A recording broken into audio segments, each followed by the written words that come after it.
I don't know if we ever talked about this, but we had a whole different version of this part of the game where it was Maria that showed up. Yeah, but we felt it would be more intimate if it were seeing how broken Tommy was. Well, it should be like feel more the guilt of like seeing the damage on Tommy and having Tommy been changed over this year since he got back to Jackson, of like the guy that wanted to protect Ellie and not go on this quest for revenge is now guilting her into it. I like that you're coming in late and you're seeing this man has been very broken, and we're getting a sliver of how the abuse he experienced and the things that he did in Seattle have irreparably damaged him. And he's standing right in front of Ellie, and Ellie is looking at how irreparably damaged this man is, and she's like, yep, let's do that to me too. I'm willing to see the ghost of my future. That's the fate I deserve. Sorry. Nah. We talked about it a lot, and yeah, it's what we both want, so. Well, the other thing we were talking about is the other big Ellie Tommy scene is after Joel's death and how they can't look at each other. And then this happens again here. Once he asks her to go, she can't look at him. I think it's a confrontation thing, or when I'm feeling anger, I get uncomfortable, like I don't want somebody to see it. It's also the shame, right? Of the shame of, Yeah. I'm letting you down. I'm letting Joel down. I'm letting myself down. Yeah. Described her as built like an ox, traveling with a kid with scars across his face. He said they're living. I also think that there's something important in the scene for Dina, right? Because Dina has been such an amenable partner through so much of this game and their journey, and even when Ellie's off the deep end, Dina is a nurturing force. And here she's finally drawing the line. We're done with that, Sarah. She's finally like, we're done with that. I'm speaking for Ellie now. There's a line here, and you've crossed it. And like the rage I felt too when he keeps going, I was like, it's insidious. You know, it's like he came and brought the virus back into the house and now she's sick again. Think of all the guilt he's carrying. He failed to save Joel. He failed to save Jesse. He failed to get Abby. He's fucked up. His marriage has fallen apart. All he has left now is this revenge. That's it. Well, it also it goes back again to that ego thing where it's like, you asked me to do this and I did it. I went to Seattle. Now I'm coming back for you to pay up, and you're going to be a little bitch about it? Well, and again, he doesn't. He's too blind to see the suffering that she's going through. All he could see is like how damaged he is. What does he say? Like, oh, you live out here, and you got your family, and everything's cushy, and everything's fine, and I'm the one suffering. But he doesn't see that he's not the only one suffering. What a joke. And I love that Jeffrey, when Dina walks over and Ellie's sitting there at the table, and Jeffrey is not even acknowledging Dina. In a way, Tommy might feel like, I'm more family to you than Dina is. I've known you longer. Like, that's exactly think what of everything it felt, we've been through. And it's the only time there's really personal conflict between Ellie and Tommy. That's one of my favorite Dina moments. Yeah. Because it felt so real. I was so mad. Yeah. Just like flying out the screen door and being like, listen, motherfucker, get off of our property. I love it.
So this was one of the first things we shot for this game. Yep.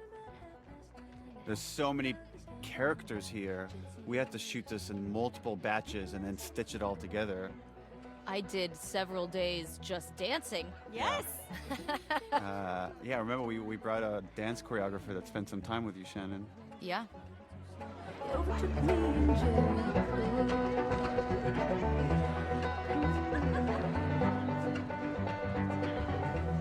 This was the demo, and so we had to. This was tricky because we're introducing to the world a lot of new characters with a lot of interesting dynamics, and trying to do that through exposition, but as thin an exposition as possible because, dear God, nobody likes exposition. It was hard. What happened? This scene has jumped around all over as we're playing with the structure. It used to be in the very beginning, and then we felt we just had too many cutscenes in the beginning. We needed to get to the action a little bit faster, and then moved it to the end. We changed the writing for the beginning. She's putting on quite the show. But there's something kind of nice, and I guess there's a tragedy to it of coming here at the end as a memory. Of just seeing Jesse's alive and Ellie and Dina are okay and no one's, and there's Joel. Hey, what took you so long? Oh, man. And this like really innocent first kiss. Hey, don't forget, we're heading out early, so get some rest. Yes, sir. You're such a dick. Come on. This was the first scene we shot. This was the first scene we shot after you hired me. Yeah. How bad do I smell?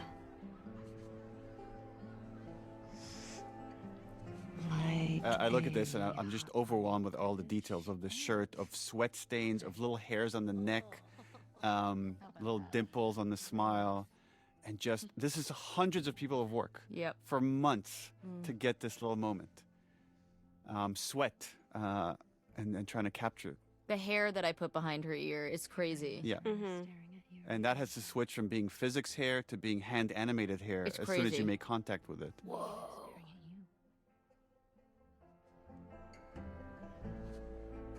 Or not. And even just the kissing, like, I mean, it's just, it looks so realistic. Yeah, and it's actually a combination of several performances all stitched together right here. And then the lighting has to change from shot to shot. It's interesting highlighting the bracelet that's back on Dina's hand. It's a nice reflective moment of like how innocent things were for all these characters. Yeah. I love just the little surprise on Ellie's face, the little like moment of shock before melting into it. And then we're about to get into Seth, and again, Shannon, your rage is so real here. Hey, it's a family event. The fuck are you looking at? This whole interaction was based on one time I was at Blockbuster, and I'm just talking to my friend, I'm throwing curse words around, and the dad in front of me had his two kids, and he's like, "Do you mind? There's kids around." And that always stuck with me. I felt such shame having like used curse words in front of these kids. What did you just say? Ellie, Ellie, don't. Get the hell out of here. Get your hands off me. Hey! Enough. Come on, you. Let's go for a walk. What about them? You worry about yourself. I feel so bad for Joel here. Ugh, me too. What is wrong with you? She doesn't want to be under his shadow anymore. No. But he can't help himself. He's just trying to. He's someone trying to dad. Someone is hurting her, and he's going to stand up for her. Oh, Papa Bear. Yeah, you know you were an asshole. Yeah. Yeah.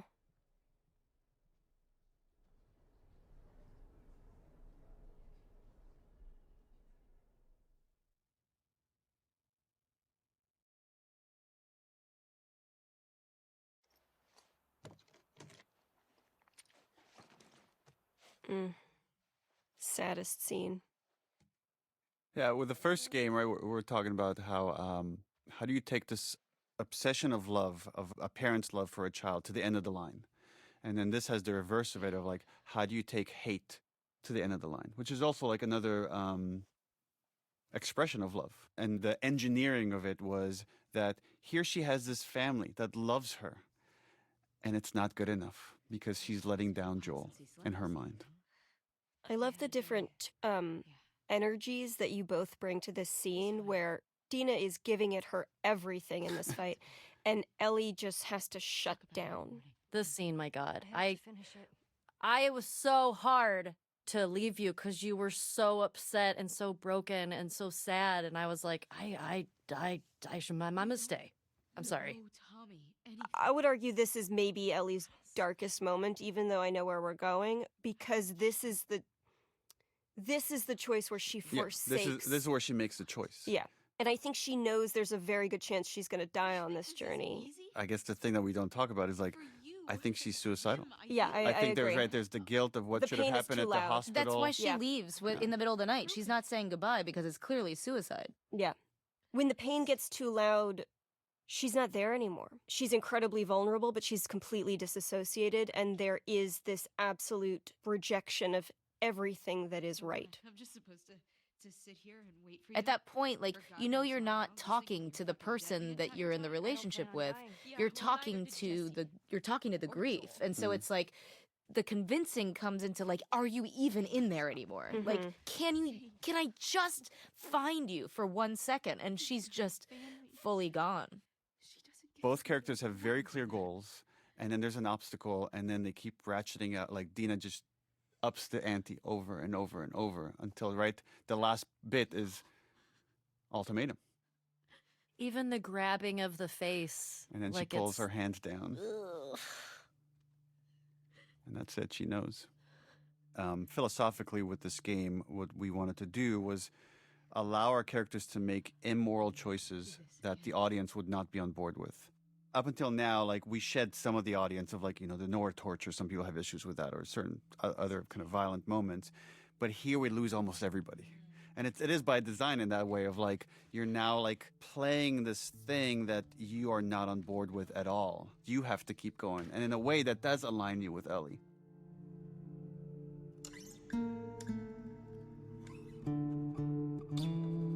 These shots are so gorgeous. There's a nice misdirect coming up here. We purposely gave Lev chucks, so you're thinking for a second that, oh, okay, this is where I pick up Ellie's journey. And again, now you've been a while away from Abby and Lev, and now Lev has fully shed his seraphite exterior, has hair. I love to see their growth, their relationship in this moment. Okay, Constance. In letting go of hate, Abby has taken on Owen's optimism, Owen's hope. This thing that was just this flame that was almost completely extinguished within her. Somehow in all that tragedy and all that horror, she was able to find it again. Her face seems brighter, it seems lighter than it has been the entire game. Come on. Even in the flashbacks.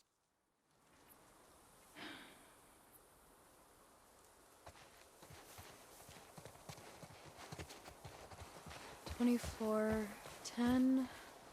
It's not going to be on that side. It's all evens.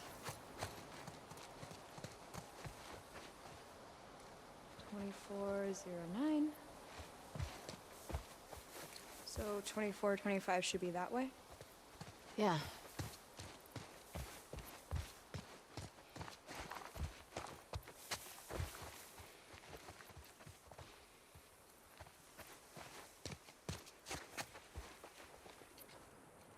If the fireflies are still out there. Hey, something's out there.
All right.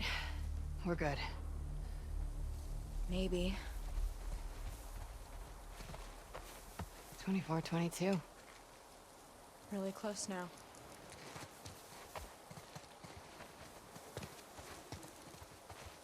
That's not it. That's 24, 26. Good eyes.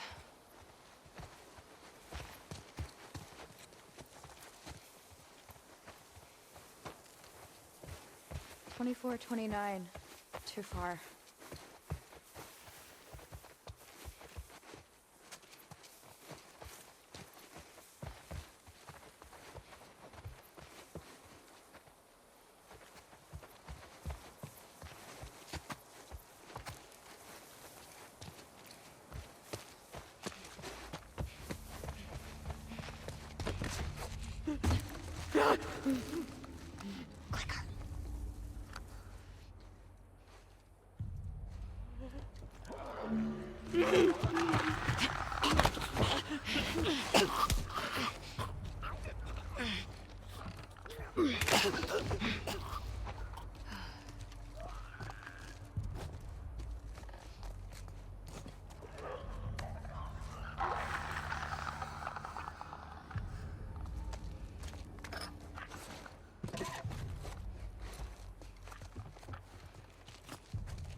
So quiet now. Good. Knew something was out there. Yes, you did. Keep your guard up. Let's go back to finding that house. 24, 25. Attaboy.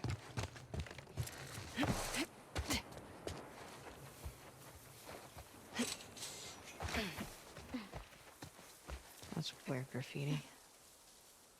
Does that mean fireflies? No. Nothing I recognize, at least.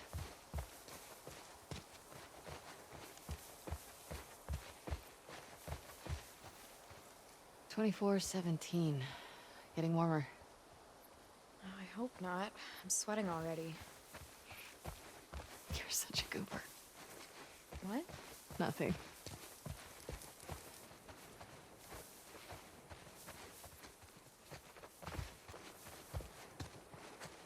(24 something 4). I'm gonna guess you're a 1.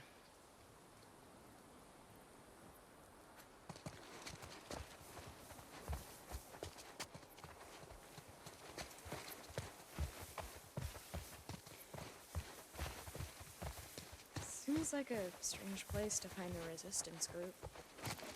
We had all sorts of outposts. Big and small. Best way to hide from the army.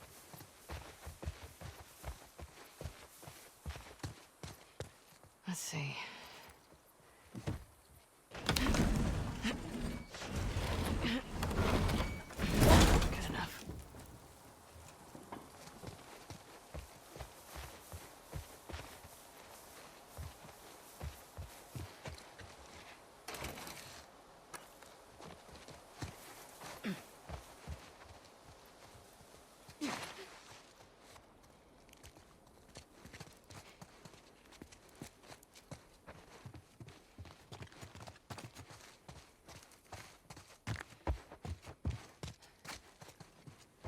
This place looks abandoned. Like all the other houses. Keep searching.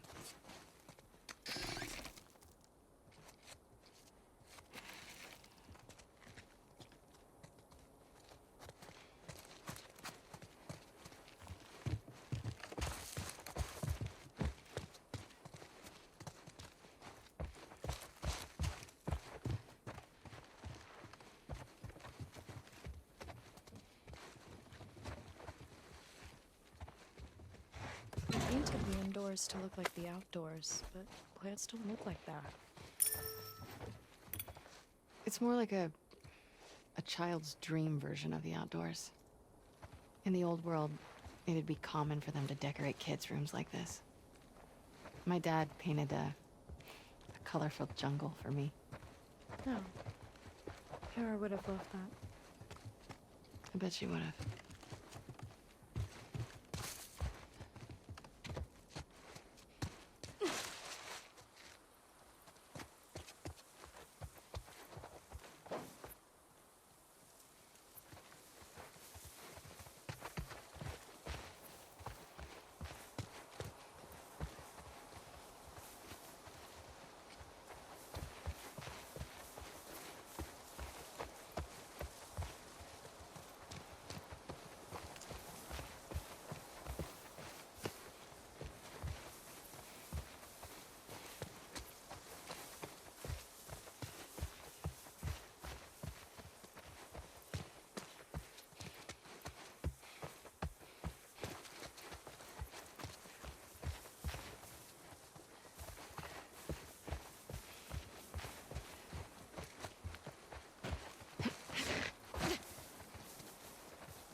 Any idea where we should go?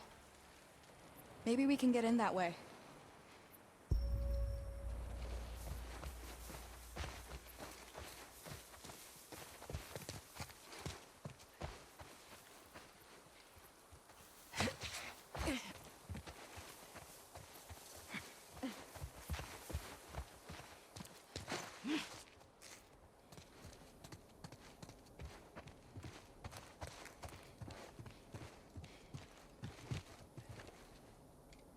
Hmm. 24, 25 constants. This is the place. Okay, but there's nothing here. We don't know that yet. Nada. Is it really nothing? It can't be.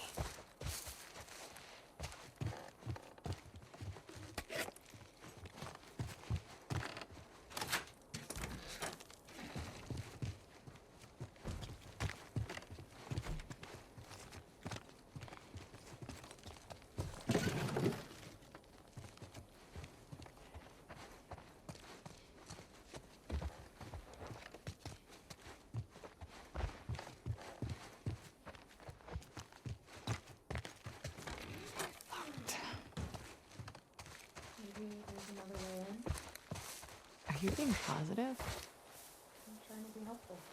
You're always helpful.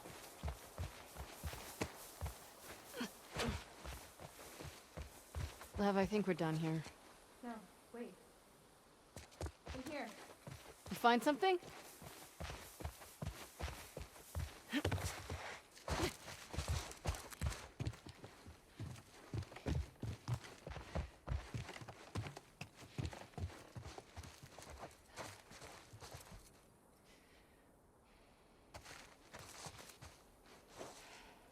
Scratches.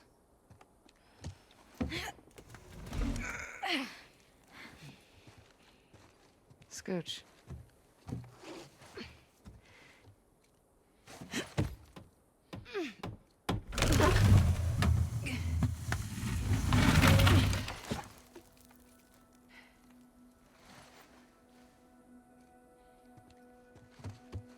Hello?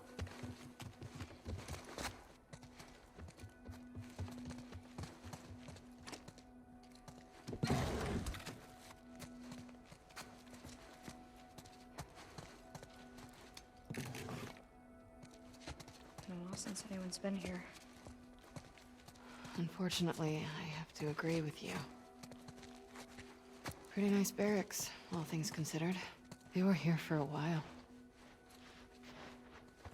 That's the shower, right? Mm-hmm.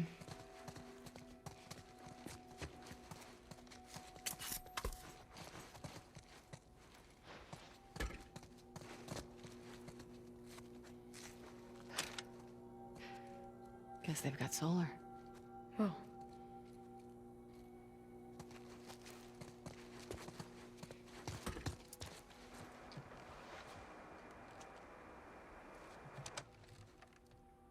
Is this frequency currently in use? This is so small, but I love What? the hope. Again, it's just like she has a bit of hope here, and then it's cranked up to 10 when she hears the fireflies on the other side of this radio. Can anyone hear me? And isn't the firefly on the other side of this radio another Vox Machina hero? Is it really? Yeah, Who is it? Liam O'Brien. Is it? Yeah. He was my fellow nurse, wasn't he? In the He the scene? was. Yeah, we your were with the fellow two nurse nurses. in Last of Us 1. Is this frequency currently in use? This is Abby from Santa Barbara. Is anyone out there? There's a nice reaction here that Lev has to Abby's, again, singular obsession of now finding the fireflies. And he's ready to give up. Can anyone hear me? Hello? And she keeps going in desperation. I love artistically how the character models for Lev and Yara were kind of a blend of both of the actors' faces, because now I'm like looking at baby Lev, but I feel like you can see some spirit of Yara still. Is this frequency currently in use? Hello, this is Abby from Santa Barbara. Can anyone hear me? If anyone can hear me, please reply. Please answer. Don't give up. Like that, you know, this was perfectly shot, like we're pulling away from her, that this is how the scene's going to end. 24, 25 Constance. We got a tip I about don't a know base, why but there's no... I get weirdly emotional in this scene. For fireflies. I'm a firefly. Maybe just seeing how happy she is. Where were you stationed? I was part of the Salt Lake outpost. Like that little head shake. God, I'm so awkward. I mean, I guess I'm a firefly. I kind of disavowed them, but that is who I truly am. He was my dad. Well, how about that? We pulled everyone back Like from satellite Liam's stations and acting right here, like in the reply. How about that? Like, holy shit. 200 strong now, with a few more every month. Owen was right. You're about to get 2 more. How do we find you? It's, Oh god, yeah, that's there it is. Towards the large domed building in Avalon. We'll find you. Okay. Look at like the way Lev looks at her. He's happy for her. Looking forward to it. Good luck, Abby from Santa Barbara. Well, it's also like Over and out. there's a possibility of community here again. Yeah. Well, I'm sure everything's going to turn out fine for these two. But it needs to, Neil. Okay, fine. You were right. What was that? Why do you make me repeat whenever I'm wrong? Because it makes me feel better. And because it happens so rarely.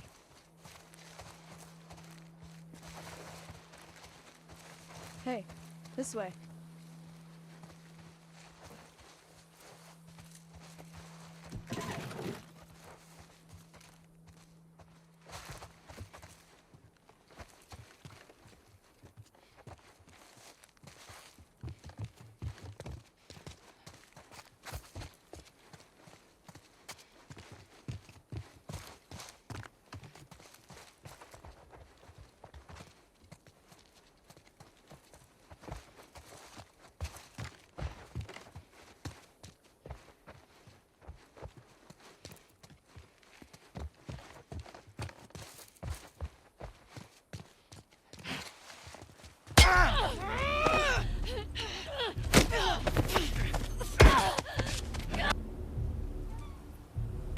They get ambushed by a new group, the Rattlers.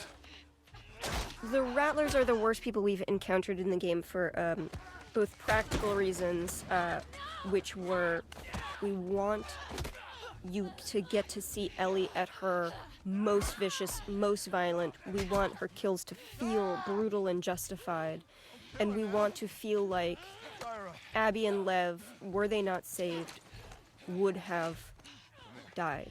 There's also, with this group, wanting to make them really awful, to play a little bit with tropes and structure and misdirect the player, that in a lot of these stories, you have these two characters that you're rooting for against each other, and then there's a really evil force, and you see them team up, and they're going to work together to defeat the bad guys. And that's not how this plays out at all. That always felt a little too cliche, and I don't know if it really spoke to the themes of what we're trying to say here. But we wanted the player to think that's what's going to happen. One hell of a catch, huh?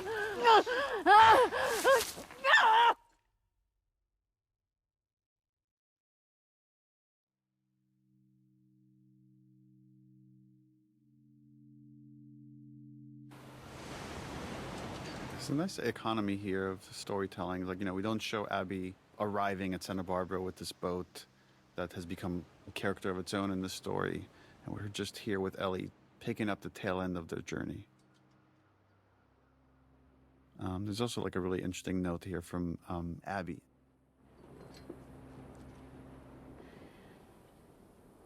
And it's also the first time we're seeing just how emaciated Ellie has become. And she's sunburned and clearly not taking care of herself.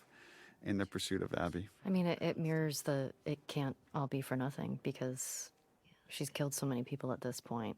If she stops, that all is just for nothing. I really like that, the parallel of the first game of like, yeah, her wanting to see things all the way through with her stubbornness, even though there's a part of her that says this is not the right thing to do.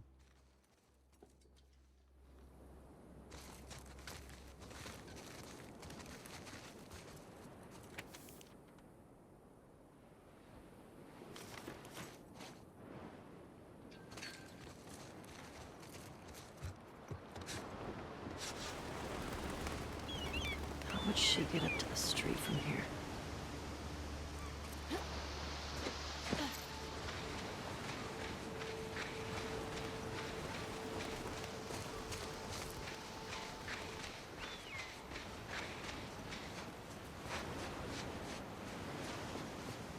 This looks promising.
Here we go.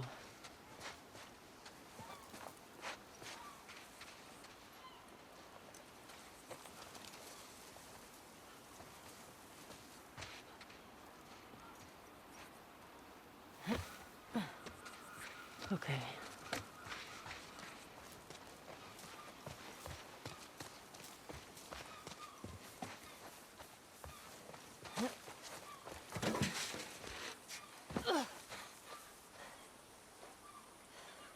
Now what? Mesa Bluff. I'm here, and Santa Barbara proper is that way.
Okay. Santa Barbara's downhill. 24, 25 constants.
Yes.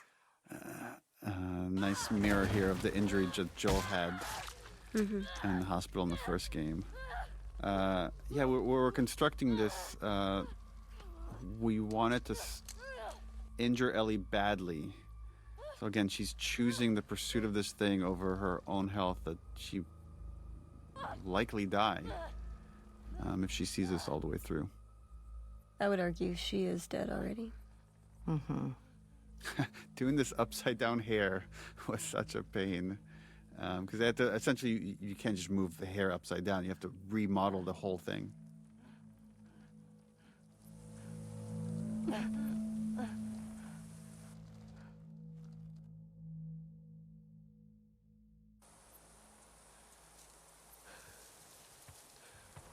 And we wanted her to have lost so much blood. It's again, the whole thing is starting to feel like a fever dream, and she thinks she's seeing like Abby and Lev, and then realizes, oh no, it's very different people.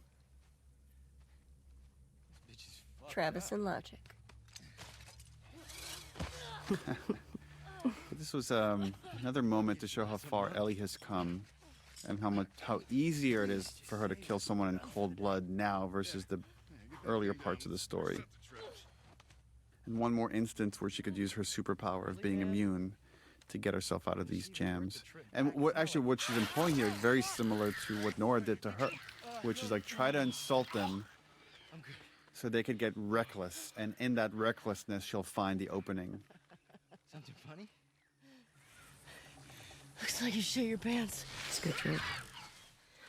I remember in this scene when I take the gun off of Bobby, the strap in one of the takes went across his neck, and I gave him a really bad rope burn. Oh no. Because I just like yanked it really quickly, and he had that for about a week. Oh It no. looked really, I was like, oh no. It looked like he was strangled or something. But he looked badass. He was so excited. It was like, oh my God, Ellie killed me. He was such a fan of the game. That's right, he was excited. I love how efficient that action is right there. Of just grabbing the gun, spraying across his legs. And watch this little smirk that you give when he points out your bite. Because he doesn't know you're immune. No one's immune. She had a scrawny kid with cuts by his mouth. Travis Willingham. Yeah, that's her. Look at just your face there is like the. It's like she's getting another hit of her drug. Of like, I'm actually back on the trail. She's so close, you can feel it. Watch this smile. Looks at the bite. Right. Talk. There. She's in a holding cell at our camp. Where is that? Head that way till you hit the railroad track. That'll lead you to a resort. It's like, had this exchange happened earlier, if she killed someone in cold blood earlier, there'd be a very different reaction.